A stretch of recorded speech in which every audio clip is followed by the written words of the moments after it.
4 দিনের পাল্টাপাল্টি হামলার পর যুদ্ধবিরতি গেছে ভারত ও পাকিস্তান। আমেরিকার প্রেসিডেন্ট ডোনাল্ড ট্রাম্প বলেন, দীর্ঘ আলোচনার পর এই যুদ্ধবিরতি সম্ভব হয়েছে, যেখানে যুক্তরাষ্ট্র সহ আরও কয়েকটি দেশ মধ্যস্থতা করেছে। এতে বিশ্বের শান্তিপ্রিয় মানুষের মাঝে স্বস্তি ফিরলেও যুদ্ধবিরতি প্রস্তাব কোন পক্ষ দিয়েছে তা নিয়ে সমালোচনা চলছে। পাকিস্তানের সেনাবাহিনী দাবি করেছে যুদ্ধবিরতি প্রস্তাব তারা নয়, ভারত দিয়েছে। ভারতের বিরুদ্ধে পরিচালিত অপারেশন বুনিয়ানুল মারসুস অভিযানে বিস্তারিত তথ্য জানাতে গত রোববার এক যৌথ সংবাদ সম্মেলনে ডাকেন আইএসপির প্রধান আহমেদ শরীফ। জেনারেল আহমেদ শরীফ চৌধুরী তিনি আরও বলেন, এটা বিশ্বাস রাখুন যে পাকিস্তান কখনো যুদ্ধবিরতির অনুরোধ করেনি।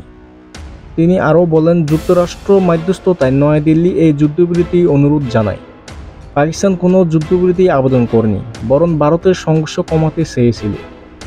আমরা আমাদের মিত্র ও মধ্যস্থতাকারীদের জানিয়ে দিয়েছিলাম, উপযুক্ত জবাব না দিয়ে কোনো আলোচনা আমরা অংশ নিব না। তবে এসব হামলায় দুই পক্ষ ক্ষতিগ্রস্ত হয়েছে।